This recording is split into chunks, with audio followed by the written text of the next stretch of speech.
Our Protected Predatory Oligarchy: Dirty Secrets, Dirty Lies by Charles Hugh Smith, October 2017, from Charles Hugh Smith website.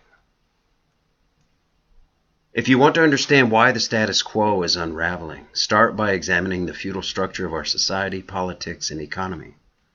The revelations coming to light about Hollywood oligarch Harvey Weinstein perfectly capture the true nature of our status quo, a rotten-to-the-core, predatory, exploitive oligarchy of dirty secrets and dirty lies, protected by an army of self-serving psychopaths, servile toadies on the make, and well-paid legal mercenaries. Predators aren't an aberration of the establishment. They are the perfection of the establishment, which protects abusive, exploitive, predator oligarchs, lest the feudal injustices of life in America be revealed for all to see. The predators reckoned their aristocratic status in Hollywood and D.C. grants them a feudal era droit du seigneur,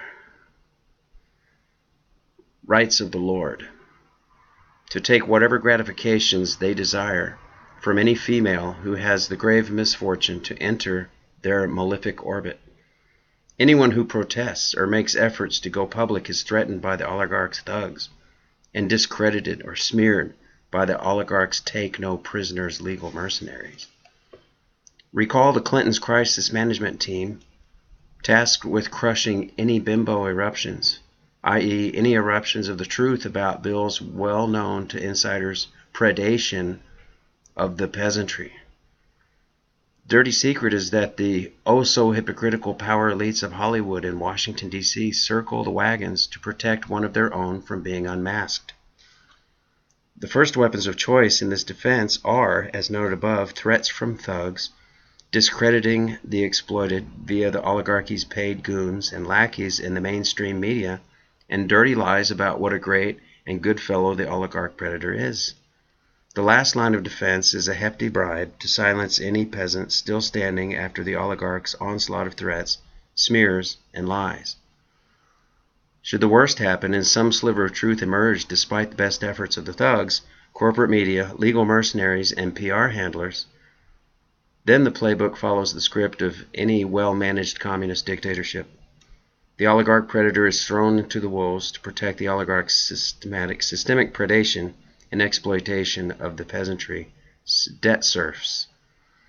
Just as in a one-party communist dictatorship, an occasional sacrificial offering is made to support the propaganda that the predators are outliers, rather than the only possible output of a predatory, exploitive feudal status quo compromised of a small elite of super wealthy and powerful oligarchs at the top and all the powerless debt serfs at the bottom who must do their bidding in the bedroom, in the corridors of political power, and in the private quarters of their yachts and island hideaways.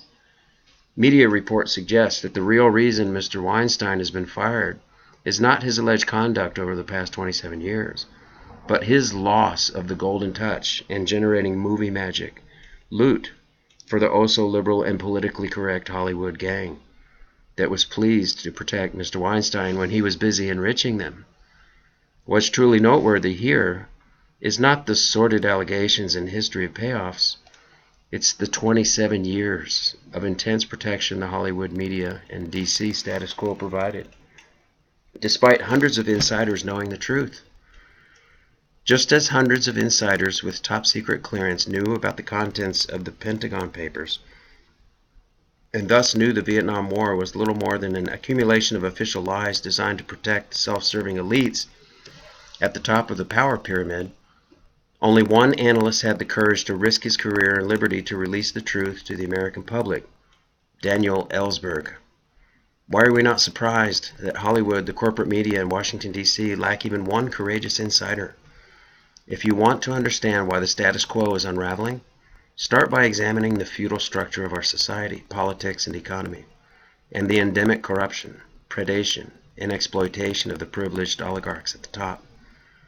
Then count the armies of self-serving psychopaths, toadies, lackeys, hacks, apologists, flunkies, careerists, and legal team mercenaries who toil ceaselessly to protect their oligarch overlords from exposure. Open your eyes, America. There are two systems of justice, one for the wealthy and powerful oligarchs, and an overcrowded gulag of serfs forced to plea bargain in the other. If John Q. Public had done the deeds Mr. Weinstein is alleged to have done, Mr. Public would have long ago been in prison. As Orwell observed about a totalitarian oligarchy, some are more equal than others. I'm Alex Aquarius. Thank you for coming to Play Mundane Show. Please hit like, subscribe, and ring the bell for notifications. I'm out.